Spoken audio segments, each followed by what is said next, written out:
Assalamualaikum warahmatullahi wabarakatuh. Perkenalkan, kami dari kelompok 14 akuntansi keperilakuan.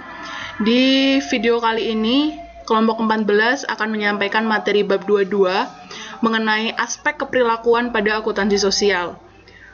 Studi kasus yang kelompok 14 ambil adalah mengenai pembuangan limbah PT Rayon Utama Makmur yang berdampak pada pencemaran di Sungai Bengawan Solo. Sebelum masuk ke materi inti, izinkan saya untuk memperkenalkan anggota kelompok 14. Yang pertama Mariati, yang kedua Muhammad Lutfi Ardi, yang ketiga Maya Syarifah Amalia, dan yang keempat ada Fajri Kusumaningrum. Untuk mempermudah pemahaman teman-teman dalam studi kasus ini, kelompok 14 menyediakan mind mapping. Yang pertama, mengenai profil perusahaan. Yang kedua, mengenai kronologi kasus. Yang ketiga, tentang relevansi kasus dengan materi. Yang keempat, tentang kesimpulan. Dan yang kelima, tentang saran. Kita masuk ke bagian 1 mengenai profil perusahaan. PT Rayon Utama Makmur adalah anak perusahaan dari PT Sritek yang sedang dibangun dan disiapkan untuk memproduksi rayon guna mensuplai kebutuhan rayon dari PT Sritek. PT Rayon Utama Makmur atau biasa disingkat PT RUM berlokasi di Jalan Songgo Runggi Jatipuro, kilometer 3,8, nomor 8 di Desa Plesan, Kecamatan Nguter, Kabupaten Sukoharjo. Dengan luas area sebesar 65 hektar, direncanakan perusahaan ini akan beroperasi di tahun 2016 dengan kapasitas 250 ton rayon perharinya. Selain itu, perusahaan ini juga telah menyiapkan sister power plant sendiri sebesar 30 MW. Dengan bidang usaha yang digeluti adalah industri serat rayon stapel buatan. Dengan jumlah kapasitas produksi sebesar 80.000 ton VCF per tahun, serta dengan jumlah tenaga kerja kurang lebih 1.400 orang. Kita masuk ke bagian 2 mengenai kronologi kasus. Detail kasusnya, pada Mei 2020, adanya kebocoran pipa yang terindikasi mengalami kebocoran sejak Agustus 2019 di daerah sekitar Desa Plesan. Dan pada tahun 2020 juga, yaitu tepatnya di tanggal 13 dan 15 Mei, diambil sampel baku mutu air di 3 lokasi berbeda. Dan hasil lab menunjukkan bahwa kandungan air limbah tersebut melebihi batas baku mutu yang ditetapkan oleh pemerintah. Nah, sebelumnya, pada tahun 2018, tepatnya di tanggal 23 Februari, kejadian serupa telah terjadi dan berbuntut kepada pemberhentian kegiatan operasional perusahaan sementara yang dilakukan oleh Direktorat Penegakan Hukum dari Kementerian Lingkungan Hidup dan Bupati Sukoharjo. Kemudian di tanggal 23 Agustus 2019, sanksi atas PT RUM tersebut dicabut dan setelahnya perusahaan atau PT RUM ini baru mendapat izin pembuangan limbah yang semestinya. Selama pemberhentian operasional, PT RUM mengalami penurunan penjualan, yakni hanya mendapat keuntungan sebesar 2,6 juta US dollar. Bagian selanjutnya akan dijelaskan oleh rekan saya. Ya, oke. Setelah sebelumnya dibahas mengenai profil perusahaan dari PT RUM, kemudian bagaimana kronologi kasus yang terjadi pada PT RUM, kali ini kita masuk ke pembahasan relevansi atau keterkaitan kasus pada PT RUM dengan materi yang akan kita bahas. Untuk yang pertama, komponen tanggung jawab sosial. Seperti yang kita tahu bahwa perusahaan ini tidak cukup hanya memperhatikan profit oriented saja atau orientasi untuk mencari keuntungan perusahaan dari perusahaan.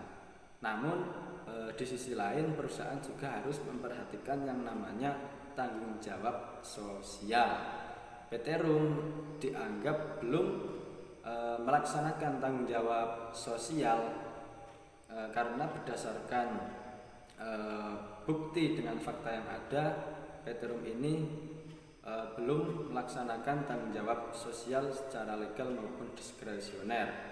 Untuk yang pertama, tanggung jawab secara legal, PT RUM sendiri belum mengurus atau membuat surat perizinan terkait pembuangan limbah yang mana surat tersebut seharusnya sudah dibuat sebelum perusahaan melakukan kegiatan operasional. Kemudian PT RUM juga dinilai belum melaksanakan tanggung jawab diskresioner karena telah merugikan masyarakat dengan pencemaran lingkungan akibat dari pembuangan limbah yang mana dapat mengancam kesehatan masyarakat. Kemudian yang kedua yaitu terkait kinerja sosial perusahaan. Untuk yang pertama, dimensi kemampuan memberikan respon. PT Rum ini dianggap telah berdalih dengan argumen-argumen yang diberikan, yang mana argumen tersebut justru bertolak belakang dengan fakta yang ada terkait pembuangan limbah akibat dari kebocoran pipa, sehingga PT Rum dianggap kurang korporatif dan juga kurang responsif. Selain itu, dalam menanggapi teguran-teguran dari masyarakat, PT Rum sendiri sangat lamban dalam memberikan respon terkait teguran tersebut. Kemudian yang kedua yaitu dimensi dalam isu sosial tempat perusahaan terlibat. PT Rum ini menganggap bahwa dapat dilihat PT Rum ini menganggap bahwa permasalahan tersebut dapat diatasi dengan cara singkat, yang mana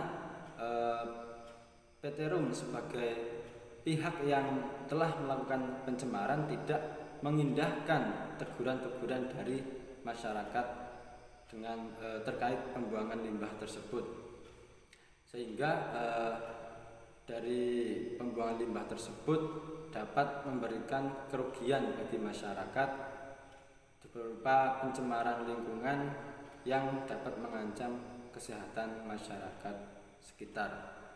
Itu saja dari saya, akan dilanjutkan oleh teman saya. Terima kasih. Materi selanjutnya yang berkaitan dengan kasus PT Rum ini adalah triple bottom line.